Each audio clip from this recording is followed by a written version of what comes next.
આજના મુખ્ય સમાચાર ક્યાં ક્યાં છે એ જાણવા માટે ટીવી જોવાનું એ કામ નથી ને છાપું વાંચવાનું એ કામ નથી. તો પ્રશ્ન એ થાય કે કેવી રીતે આજના સમાચાર જાણવા? તો એ જાણવા માટે આ વિડીયો આખો જોઈ લેજો, કારણ કે આ વિડીયોમાં તમને બધા જ સમાચાર મળી રહેશે.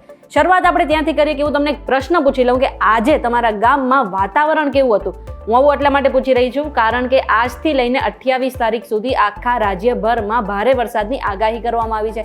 દરિયાકાંઠાના વિસ્તારમાં તો વરસાદ આવશે જ, આ સાથે દક્ષિણ ગુજરાતમાં પણ વરસાદ આવશે અને મધ્ય ગુજરાતમાં પણ વરસાદ આવવાની સંભાવના છે. એટલા માટે જો ભર શિયાળે તમારા ગામમાં વરસાદ પડે ને તો તમારે આશ્ચર્યચકિત થવાનું કામ નથી. બસ અમને કમેન્ટ કરીને કહી દેજો કે તમારા ગામમાં વરસાદ પડ્યો હતો.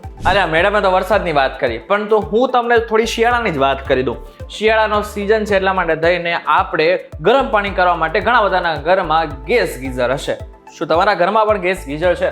તો થોડા સાવધાન થઈ જજો, કારણ કે આબુમાંથી એક એવી ઘટના સામે આવી છે કે જે જાણીને કદાચ તમે ચોંકી જશો. 13 વર્ષની બાળકી નાહવા માટે બાથરૂમની અંદર જાય છે, ગેસ ગીઝર ઓન કરે છે, પરંતુ બદનસીબે જે ગેસ ગીઝર છે એમાંથી કાર્બન મોનોક્સાઇડ છૂટવાની શરૂઆત થઈ જાય છે. હવે કાર્બન મોનોક્સાઇડ જે લોકો નથી ખબર એ લોકોને કહી દઉં કે કાર્બન મોનોક્સાઇડ એક પ્રકારે ઝેરી વાયુ છે કે જે અંદર તમારા શ્વાસમાં જાય છે. અતિ પ્રમાણમાં શ્વાસમાં જાય છે તો તમારું મૃત્યુ પણ થઈ જાય છે. હવે બાળકી સાથે પણ આવું જ થયું કે બાળકી નાહવા માટે ગઈ હશે અને જે ગેસ છે એ લીકેજ થયો, કાર્બન મોનોક્સાઇડ બહાર આવી ગયો અને એને જ કારણે ગૂંગળામણથી એ 13 વર્ષીય બાળકીનું મોત થઈ ગયું. હવે જ્યારે ખાસા ટાઈમ સુધી એ છોકરી એ બાળકી બહાર ના આવી ત્યારે માતા પિતાએ દરવાજો તોડીને એ દીકરીને બહાર કાઢી છે અને એને જ્યારે હોસ્પિટલ લઈ જવામાં આવી ત્યારે એને ડૉક્ટરે મૃત જાહેર કરી છે. એટલા માટે થઈને હંમેશા યાદ રાખો કે ગેસ ગીઝરનો ઉપયોગ કરો છો કે પછી કોઈ પણ પ્રકારનો ગીઝરનો ઉપયોગ કરો છો તો એ ગેસ ગીઝરને પહેલાં ગરમ પાણી કરી લો, એ પાણીને ડોલમાં ઠાલવી નાખો, બાદમાં જ નાહવા જાઓ. અને આ સાથે જ મહત્વનું છે કે જો બાળક હોય અને એ પણ ખાસ કરીને 15 વર્ષથી નાનું બાળક હોય તો પણ ખાસ ધ્યાન રાખવું કે બાળકને આવી રીતના બાથરૂમની અંદર ગેસ ગીઝર સ્ટાર્ટ કરીને ઓન કરીને ન જ નાહવા દેવું. તંત્રને ફરી એકવાર શાબાશી આપવાનું મન થાય છે, કારણ કે રાજકોટમાં જે માધાભર ચોકડી છે, જેને રાજકોટનો એન્ટ્રી ગેટ કહેવામાં આવે છે, ત્યાં 3 વર્ષથી ઓવરબ્રિજ બની ગયો છે, પણ જે સર્વિસ રોડ છે એ નથી બન્યો અને તેના કારણે દરરોજ ભારે ટ્રાફિક જામ સર્જાય છે. એટલું જ નહીં, ત્યાં આસપાસ ઘણી સોસાયટી છે, લોકો રહે છે, અપાર્ટમેન્ટ છે અને આવામાં જો કોઈ અકસ્માત સર્જાશે તો સ્થાનિકોનું એવું કહેવું છે કે આ બધા માટે જવાબદાર તંત્ર જ રહેશે. એટલે કે આ જે ઓવરબ્રિજ બની ગયો છે તેને 3 વર્ષ પણ થઈ ગયા અને હજુ પણ જે સર્વિસ રોડ નથી બન્યો. એટલા માટે જે ભારે વાહનો છે કે અથવા તો જે બીજા વાહનો છે એ બધાને રોંગ સાઈડથી ચાલવું પડે છે. તો હવે આમાં પ્રશ્ન એ થાય કે તંત્ર આ 3 વર્ષથી કરે શું છે? તમે ઉત્તર પ્રદેશની પેલી ઘટના સાંભળેલી હશે કે જ્યાં સંભલમાંથી એક મંદિરમાંથી એક મૂર્તિ મળી આવી હતી જે શિવલિંગ હતું. પરંતુ આ સાથે જ આપણા ગુજરાતના મોરબીના હળવદમાં પણ આવી જ ક્યાંક ઘટના બની છે જ્યાં નદીના ખોદકામ સમયે શિવ મૂર્તિ અને શિવલિંગ મળી આવ્યું છે. મહત્વની વાત તો એ છે કે ધાંગધ્રામાં જે હળવદ અને સરા જે વચ્ચેનો જે બ્રિજ છે એ બની રહ્યો છે, પરંતુ આ બ્રિજ બની રહ્યો છે એટલા માટે થઈને નદીમાંથી જે સર્વિસ રોડ કાઢવાની શરૂઆત કરી હતી એના માટે ખોદકામ શરૂ કરવામાં આવ્યું હતું, પરંતુ એ દરમિયાન જ ખોદકામ કરતા જ આ શિવલિંગ મળી આવી છે. ત્યારે શિવલિંગ મળતા જ આસપાસના લોકોમાં કુતૂહલતા સર્જાય છે અને લોકો દર્શન કરવા માટે પણ આવી રહ્યા છે. દેવભૂમિ દ્વારકા જિલ્લામાં જે ટાટા કંપની આવેલી છે તેના કારણે દેવભૂમિ દ્વારકાનો વિકાસ તો ઘણો થયો છે, પણ એના જ કારણે ખેડૂતોને ભારે નુકસાન પણ થઈ રહ્યું છે. ટાટા કંપનીએ મીઠું પકાવવા માટે જે પાઇપલાઇન નાખી હતી એ 30 કિલોમીટરની પાઇપલાઇનમાં ગાબડા પડી ગયા છે અને જે ખારું પાણી છે એ ખેડૂતોની જમીન પર ફરી વળ્યું છે. એના કારણે જે જમીન છે બિનફળદ્રુપ બની રહી છે અને ખેડૂતોને ભારે નુકસાન પણ થઈ રહ્યું છે. છેલ્લા થોડા સમયથી ખેડૂતોએ તંત્રને અપીલ કરી છે, પણ આ વાતનો હજુ સુધી કોઈ ઉકેલ નથી આવ્યો. શું કોંગ્રેસને એ નથી ખબર કે આપણા ભારત દેશનો નકશો શું છે? શું કોંગ્રેસને એ નથી ખબર કે આપણો જે પીઓકે છે એ આપણા જ ભાગમાં આવે છે, આપણા જ નકશામાં આવે છે? કે પછી એ એવું ગણી રહ્યા છે કે જે નકશો છે, નકશામાં જે પીઓકે છે એ પાકિસ્તાનનું છે? કારણ કે થયું કંઈક આવું છે. કર્ણાટકના બેલાગાવીમાં કોંગ્રેસની CWCની બેઠક હતી. બેઠક માટે થઈને પોસ્ટરો મારવામાં આવ્યા હતા જેમાં રાહુલ ગાંધી, સોનિયા ગાંધી અને પ્રિયંકા ગાંધીના પોસ્ટરો લાગ્યા હતા, પરંતુ પોસ્ટરની ઉપર શું હતું? પોસ્ટરની ઉપર આપણા ભારત દેશનો નકશો હતો, પરંતુ એમાં પીઓકે હતું જ નહીં.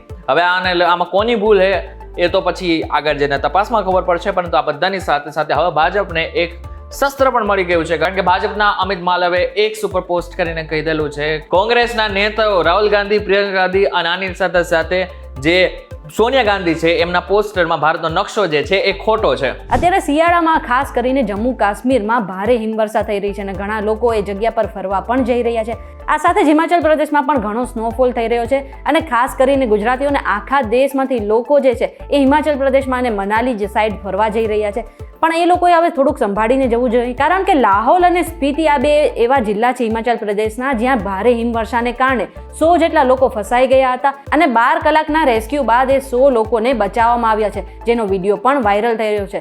જે લોકોએ તેમને બચાવ્યા હતા એ લોકો જે ભારે સ્નોફોલમાંથી તેમની ગાડીઓને ધક્કા મારીને જે રોડ બ્લોક થઈ ગયા હતા તેમાંથી બહાર કાઢી રહ્યા હતા. તમારામાંથી કોનું સપનું કેનેડાના PR લેવાનું છે? અમને ખબર છે કે તમારામાંથી ઘણા બધા લોકો કેનેડાના PR માંગે છે, ઈચ્છતા હશે કે કેનેડાના PR એકવાર મળી જાય ને તો કેનેડામાં આપણે સેટલ થઈ જાય. હવે આમાં કોઈ ખોટું તો છે નહીં, પરંતુ હવે ક્યાંક ને ક્યાંક કેનેડાના જે PM છે જસ્ટિન ટ્રુડો, એમને આ ગમતું નથી કે ભારતના લોકો આગળના સમયમાં કેનેડામાં સ્થાયી થાય કે પછી એમને PR મળે. એટલા માટે થઈને હવે એમને જે એક્સપ્રેસ એન્ટ્રીમાં જે ફેરફાર કર્યા છે એને જ કારણે હવે આગળના સમયમાં જેટલા પણ લોકો વિદેશથી કેનેડા જવા માંગે છે અને PR લેવા માંગે છે ને એમને થોડી તકલીફ પડવાની છે, કારણ કે જે વધારાના ગુણ મળી રહ્યા હતા, વધારાના સ્પેશિયલ ગુણ મળી રહ્યા હતા, એ એક પણ વસ્તુ હવે નહીં મળે અને 2025માં લાગુ પણ થઈ જશે, જેને જ કારણે હવે આગળના સમયમાં જે લોકોને PR જોશે ને એમને થોડાક વધારે પાપડ વણવા પડશે. ભારતના મોસ્ટ વોન્ટેડ આતંકવાદી મસૂદ અઝહરને હાર્ટ એટેક આવ્યો છે. આ જે મસૂદ અઝહર હતો એ અફઘાનિસ્તાનમાં છુપાયેલો હતો અને હાર્ટ એટેક આવ્યા બાદ તેને પાકિસ્તાનની જે સૈન્યની હોસ્પિટલ છે ને ત્યાં એડમિટ કરવામાં આવ્યો છે. સાથે એવું પણ કહેવાય રહ્યું છે કે તેની હાલત જે છે ગંભીર છે અને તેને રાવલપિંડીની મોટી હોસ્પિટલમાં પણ દાખલ કરવામાં આવી શકે છે. આ ઉપરથી આપણે ખબર પડે છે કે પાકિસ્તાને આ જે આતંકવાદી છે તેને કેટલી છૂટ આપી રાખી છે અને તેને કેટલી મોટી સારી ટ્રીટમેન્ટ પણ મળી રહી છે. આ જે મસૂદ અઝહર છે એ ભારતમાં ઘણા હુમલા માટેનો માસ્ટરમાઇન્ડ છે. એવું કહેવાય છે કે 2016માં જે પઠાણકોટનો હુમલો થયો હતો ને એનો માસ્ટરમાઇન્ડ પણ આ મસૂદ અઝહર હતો અને 2019માં પુલવામાનો જે હુમલો થયો હતો ને એનો માસ્ટરમાઇન્ડ પણ એ જ હતો. હવે તેને એવું લાગી રહ્યું છે કે કુદરત તેના કરમની સજા આપી રહ્યું છે. હવે આપણે વાત કરી લઈએ ક્રિકેટની. આમ જોવા જઈએ ને તો ક્રિકેટમાં સૌથી વધુ ફેમસ કોણ છે? વિરાટ કોહલી. વિરાટ કોહલી પોતાના આક્રમક સ્વભાવ માટે જાણીતો છે. ઘણી બધી વખત એવું જોયેલું છે કે એમને ગુસ્સો આવી જતો હોય છે, પરંતુ છેલ્લા ઘણા વર્ષોથી એમને પોતાનો ગુસ્સો શાંત કર્યો છે. પરંતુ હમણાં ફરી એકવાર તેઓ ગુસ્સામાં આવી ગયા હતા અને એને જ કારણે એમને નુકસાનીનો સામનો પણ કરવો પડ્યો છે. મેલબોર્ન ટેસ્ટમાં વિરાટ કોહલી ઓસ્ટ્રેલિયાના 19 વર્ષીય બેટર અને ડેબ્યુટન્ટ સેમ કોન્સ્ટાન્ટને ધક્કો માર્યો. ICCએ 5 કલાકમાં જ વિરાટ કોહલી વિરુદ્ધ કડક કાર્યવાહી કરી છે. કોહલીને મેચ ફીના 20% દંડ અને 1 ડીમેરિટ પોઈન્ટ આપવામાં આવ્યો છે. આમ પણ કહેવાય છે કે તમે જેટલો ગુસ્સો કરો એટલું નુકસાની તમારે જ છે, પરંતુ હવે આ જે નુકસાની છે કે વિરાટ કોહલીને થોડી મોંઘી પણ પડી શકે છે. ત્યારે આ બાબતને લઈને તમારું શું કહેવું છે અમને કમેન્ટ કરીને ચોક્કસથી કહેજો. વિડીયો થકી જો તમને કોઈ ઇન્ફોર્મેશન મળી હોય તો વિડીયોને લાઈક અને શેર જરૂરથી કરજો. તો આવા જ ઇન્ફોર્મેટિવ વિડીયોઝ માટે VTV Gujarati.com ની અમારી ચેનલને એકવાર સબસ્ક્રાઇબ કરી નાખજો.